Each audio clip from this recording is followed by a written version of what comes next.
Clé Boa original.com 5 minutes avec César NGADI. Ils aura plus ou moins 5 minutes pour permettre Moutunyo surtout Atala. Yango 5 minutes ezali politique.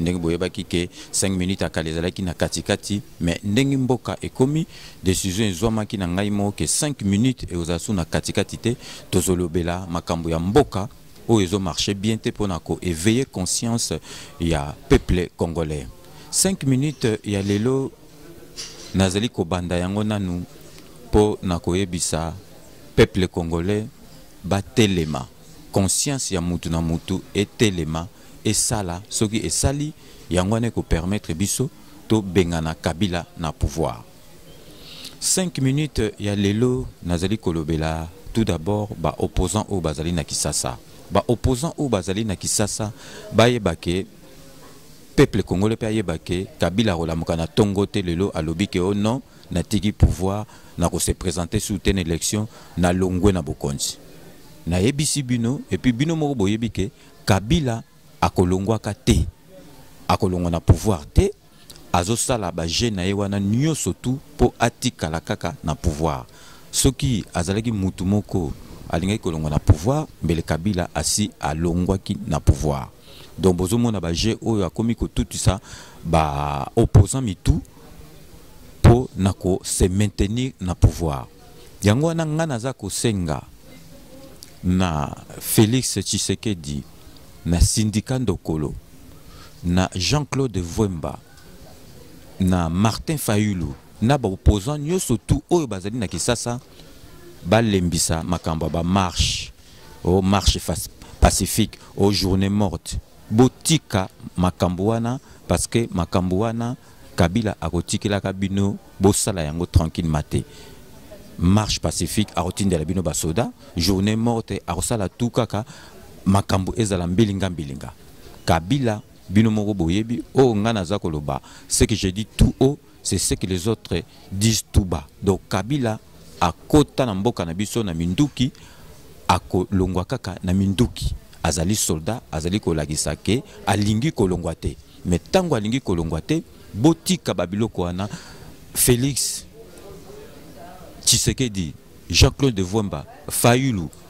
boza quand même que botimba koleka KABILA bokolo bateke KABILA timba koleka bino. Donc il faut bolakisa ye penza siko ke ekomi makambo ya Britandela eza suteke makambo soki ndenge papa Tshisekedi ndenga bandoko memaye omoya on baba ke papa Tshisekedi paix à son âme bazolo bake azola lisabatu apongia ba bébé parce que papa Tshisekedi abano memaye na ba marque ya ba juriste époque coloniale ya ba 1960 na makambo ya mikanda OK KABILA azali voyou KABILA za petit moko azali voyou esprit mabé. Donc il faut que la kisa épée esprit mabé. Moutazo la kisa esprit mabé, il faut que la kisa esprit mabé. Donc il faut que même KABILA na marque ya Britandela na marque ya Brital na marque ba voyou parce que yé à la kisi qui voyou na yé. De ce qui à la kisi qui voyou na yé bokan sa teke KABILA a rolongwa makamba ba marche ou bien a rolongwa na makamba ba journée morte. Donc ba opposant tout nazo senga. En l'occurrence Félix Tshisekedi, Martin Fayulu Jean-Claude Vwemba KABILA l'équipe bino na clarté KABILA so botali à part makamuna minduki KABILA za yuma parce que azali na kinoate azali ne congolais a mbendre. Donc il faut bo memelaye na ndenge ya Britandela. Donc ba marche wana si la KABILA za mutu moko décision so bo zweli occasion eza masolo moko boum na mbunchu ou bien na di kosi na ye makambo esili botika makambo ya ba marche wana e osimba te parce que KABILA akobimisela bino ba soda ba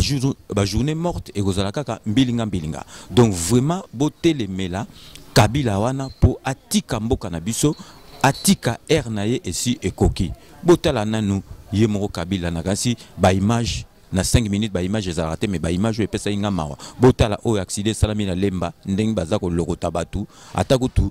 chasseur abomi gibier na zamba alokotake boité tala ndenge bazolokota boto ambulance ezate ba sécurité bazate ba za faute ya KABILA te. Mais non ezali faute ya KABILA. L'exemple vient d'en haut soki na likolo za bien te na se ekozalaka bien te botala tana ba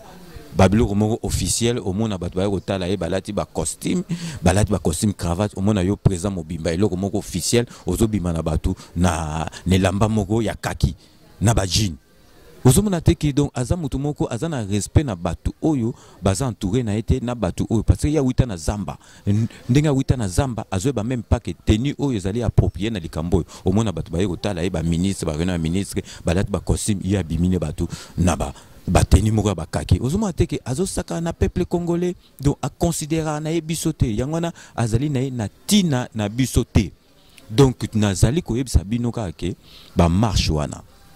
oyo marche pacifique onil botika yango bo memela Kabila na ndenge ya Britandela parce que Kabila akolongwa te asala kisi batuke akolongwa te bo ndenge akomi ko tout ça bo opposant ba mitu donc azu ba opposant na ye moko boye oyo akoiko manipuler bango donc azana système ya divisé pour mieux renetala lelo azol bake chibala azol bake akoma président IDPS au mona wana tout ezakaka ba désordre au moment où ayebi que président IDPS ezali Félix Tshisekedi bo opposant oyo nyo surtout bazana bino bondibineti motoloka Chibala ya osala makambo Chibala zalaki locataire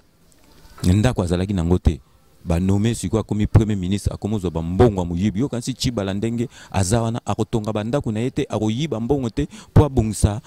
vina yete et puis ebike ezali poste moko ezala éphémère donc vina yete yo kansi akobongisa mboka na biso donc congolais botelema Kabila azali voyou a petit moko voyou esprit mabe alakisi ke akolongwa te d'où biso sikoyo tozawana netinga bozomona neti biso bo ba tête moko toyebanaki esprit changer conscience changer to komi bo photos ala ebele pour Kabila abanga omoni netinga bo César NGADI na telemi doso na zolo balikambu ezo traverser mbala moko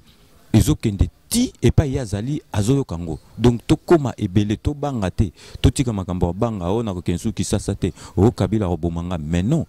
ben lelo soki mutu moko akufi et libérer ba millions ba congolais ezali bien donc to tika makambo ko banga et puis to boyeba bo opposant boyeba ba marche pacifique na bino wana kisasa et ko servir na rien Kabila ndeng tolobaki il faut bozola e mayele bozola e penza mayele Kabila ndenge nazolo bango batu tout bazolo bango na sa motema menga nazolo bango tout au Kabila il faut AKUFA so Kabila akufi nde tokomi libéré na pese exemple ba musicien bazaka mi balé de oyo ba lobela penza ba opposant vis-à-vis ezali papa wemba père son âme AKUFA alobela ba on penza ki boya na ba bota ba caoutchouc bozu ba mbongo et puis Marie-Paul